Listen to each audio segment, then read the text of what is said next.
Hope everyone's well today. I wasn't sure what to talk about, so I'm going to talk about France. I'll say at the start, if anyone's got any French people that they know, French in their family or friends, or they go to France a lot, or they've got a connection with France, then I'd be particularly interested to know what to hear your comments on what I've got to say.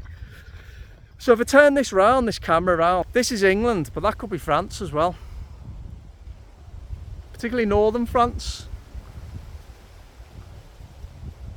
It's another absolutely beautiful country. Every country is beautiful in its own way. Country in the world, and I've travelled to lots, particularly in Europe, is my own country, England. I adore it, I'm in love with it. I love the nature, I love the countryside, I love the land. I think by and large the people have got their head screwed on. Well, there's a lot that haven't. But I've also spent a lot of time in France. I've had a few holidays in France. I'm no expert on France, but I'm fascinated by France.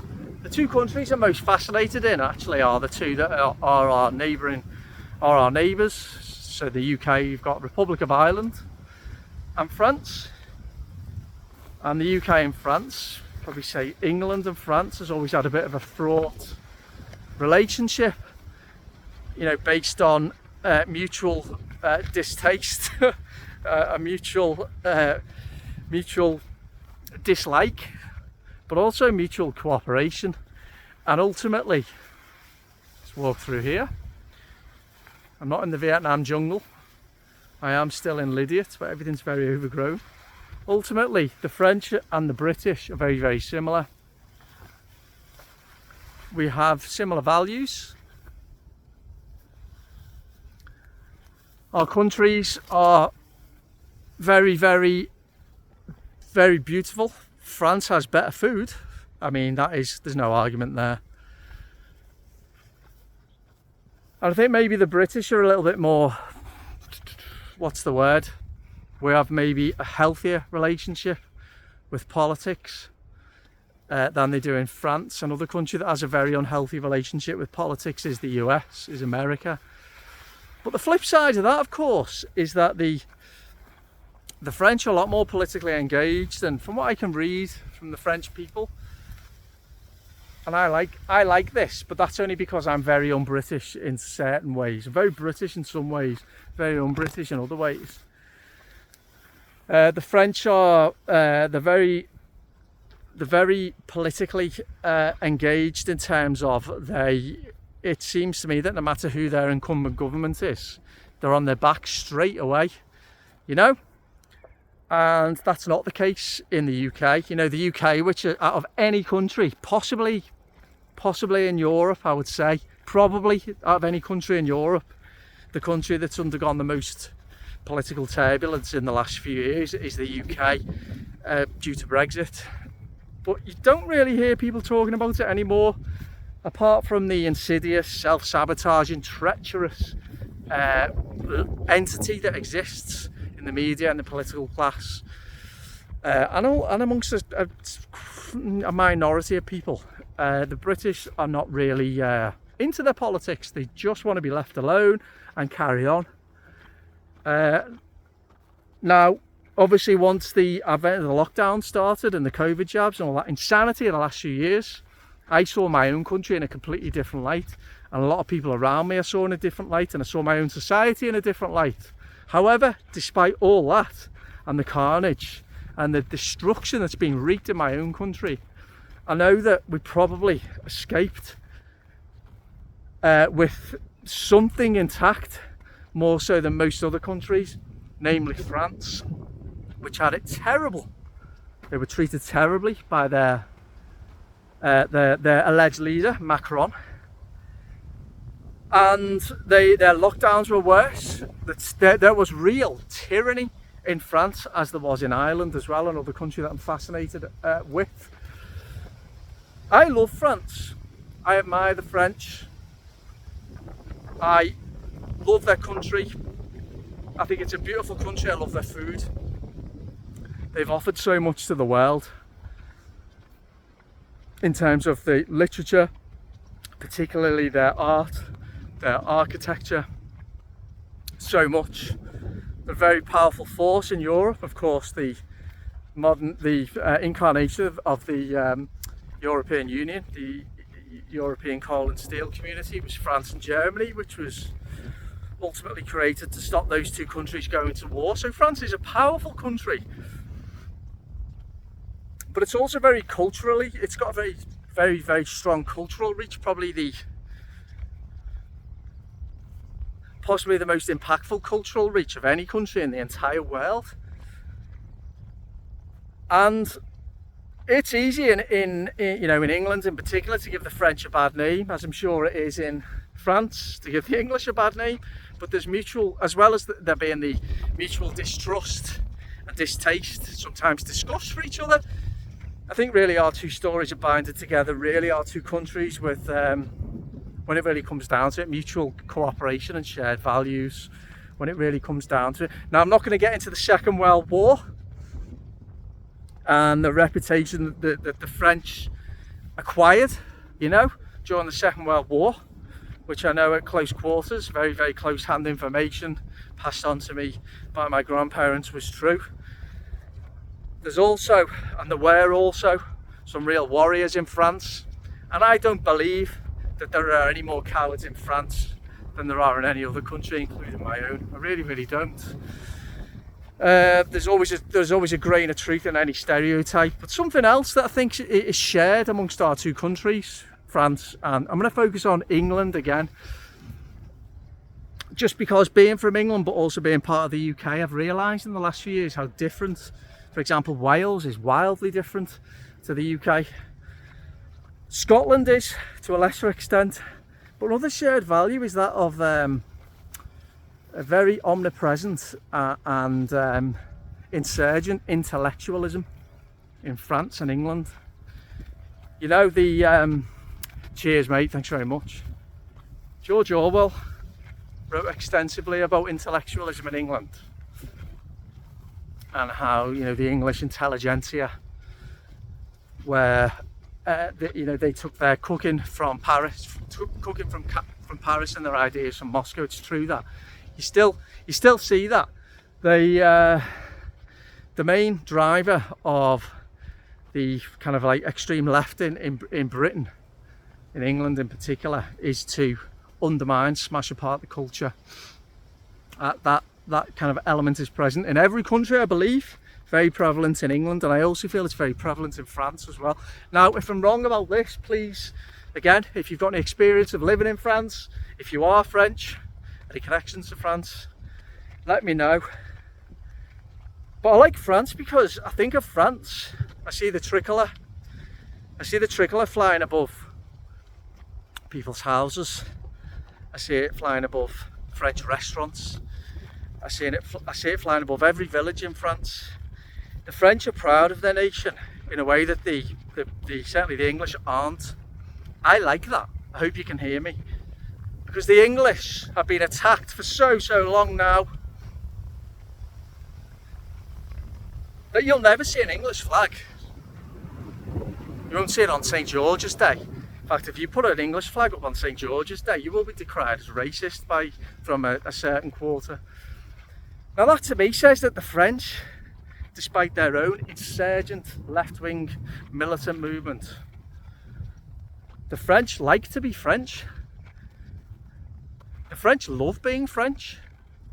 And I've seen that when I've gone to France. They've got that connection with their really got that connection with their food, with their language, they've got a confidence in themselves that the English don't have. They're a little bit more a lot more expressive. They're a bit more of a confident nation, the French. The English are reserved. They can be a little bit too cowed, should we say. And I think that probably possibly ties into why most English people aren't really very politically driven. But ultimately, I think that gives us an advantage. So let's talk about those French, the riots that we've seen in France. And kind of bring that back to intellectualism and the ideas of the left. The ideas of the left, or of extreme leftism, communism, it is. That's what it is. Communism seeks to destabilise, demoralise, divide, and to create a culture that's degenerate, depraved, and ultimately easy to control. And then they will go on to exterminate, you know. And if they can create a load of foot soldiers in doing so, that's what they will do. And I feel that's where France is at the moment.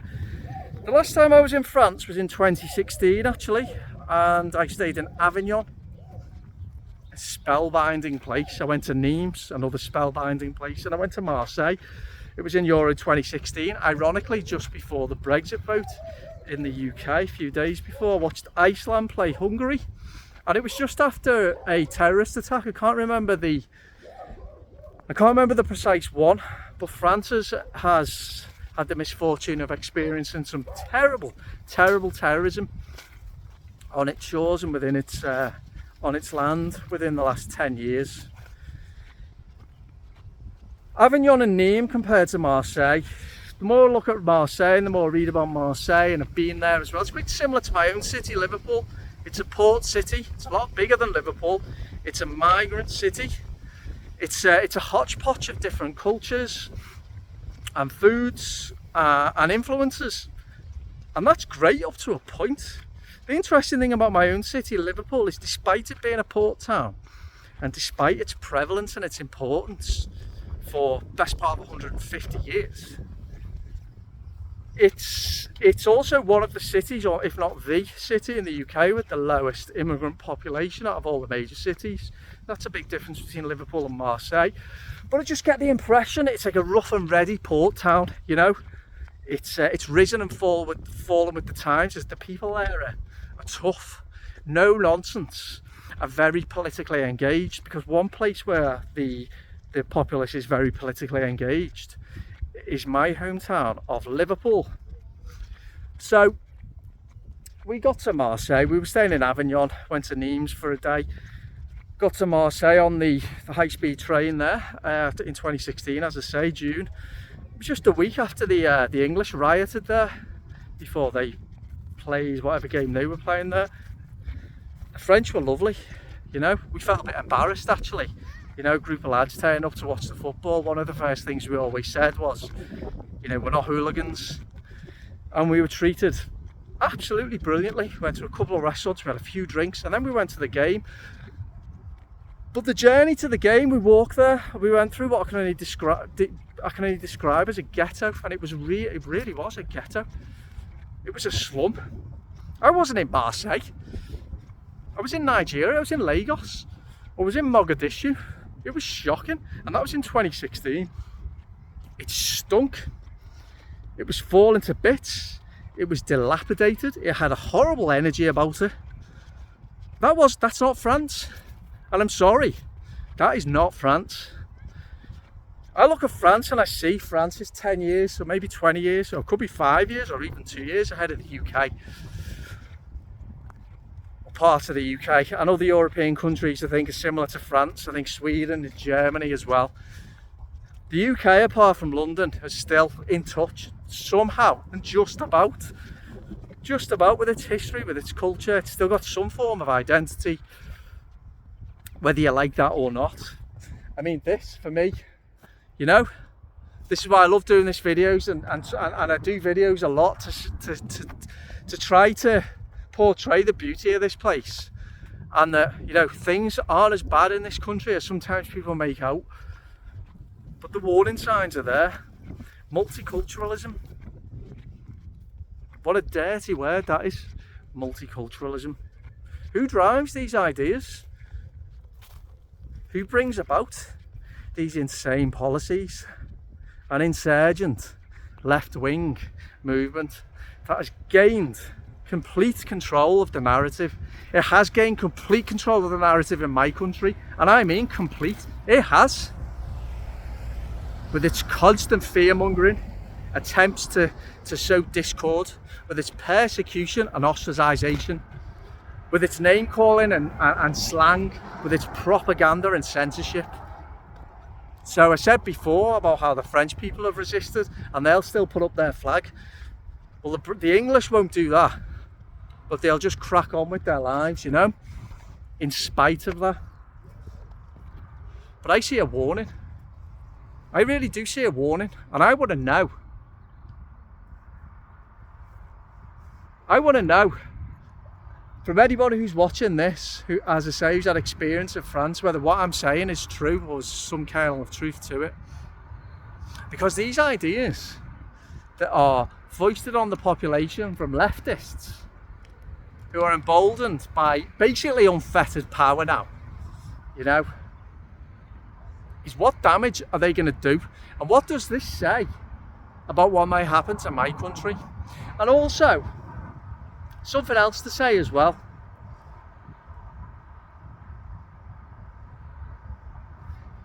No matter what whether you have an idea or an ideal, or even an agenda, agendas are not good, or an ideology, whatever you might say, whatever your drive is and your idea is to impose on the world, violence is not a good answer for that. To set fire and torch beautiful buildings in the country that has given you refuge, to intimidate the locals, to smash apart small business, that's not an answer, that. Yes, somebody died tragically, somebody who had, I understand, a long criminal record, who wasn't a particularly nice person. I'm not making any excuses for that whatsoever. Does that really justify, though, large scale anarchy? Because that's what it is, anarchy. Anarchy has arrived in France in the same way that it's starting to show its ugly head in London and some other cities as well. Not my own city yet, but other cities. Birmingham's one, Nottingham's another. London, definitely. My worry now is, at what point does a European country become so destabilised that it can never go back, it can never get back in touch with its roots? At what point does the demographic change to a point whereby the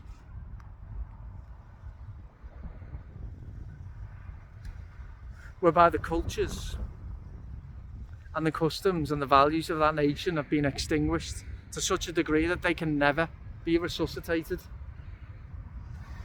And I look around now, and again, I've got to show you, there's a church there, beautiful church there.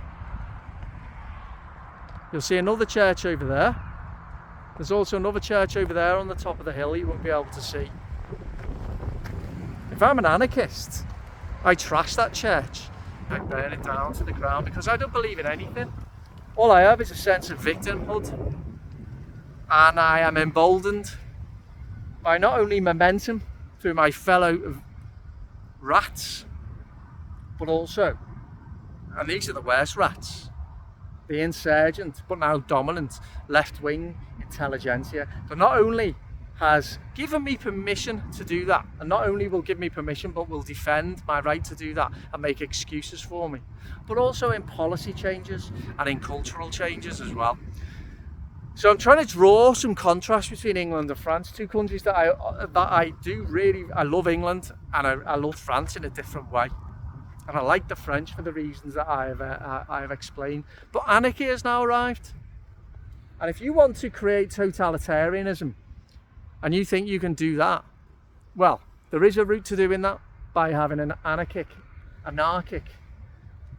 insurgent minority who are essentially just moronic and resentful and psychopathic foot soldiers who stand for nothing, who don't have any culture. I would say a lot of them don't even have any language. They have no connection to the country, and they seek to destroy.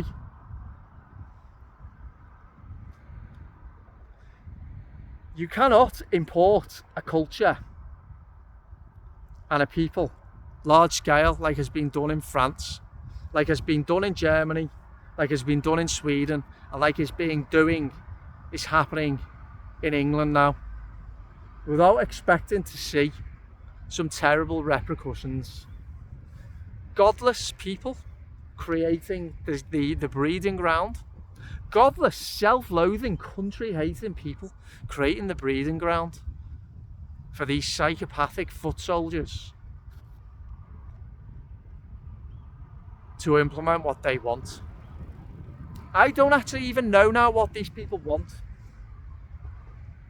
Because, as I say, atheistic, godless, pessimistic, self-loathing, country-hating, misanthropic people have done this to France and are trying to do this to the UK.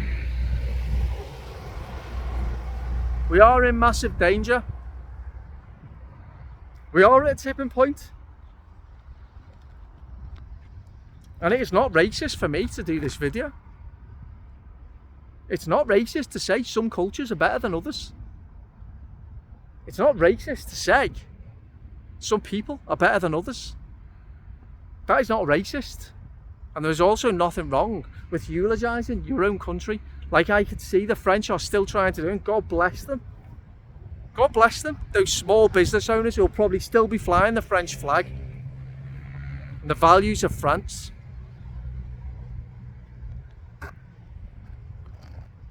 I can't remember egalitarianism, that's open to interpretation. Fraternity, which is brotherhood. I can't remember the other one, and I should remember. Can't remember.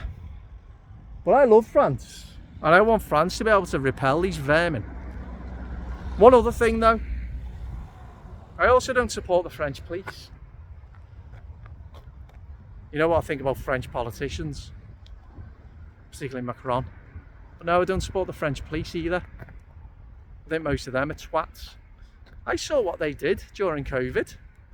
Our police are horrendous here. In fact, the police in the UK are somehow more authoritarian without the use of violence than the French police are. But no, using violence against citizens who simply want to live their own lives and be free of state interference, state propaganda, and state coercion tactics in terms of what they do with their lives and their own bodies.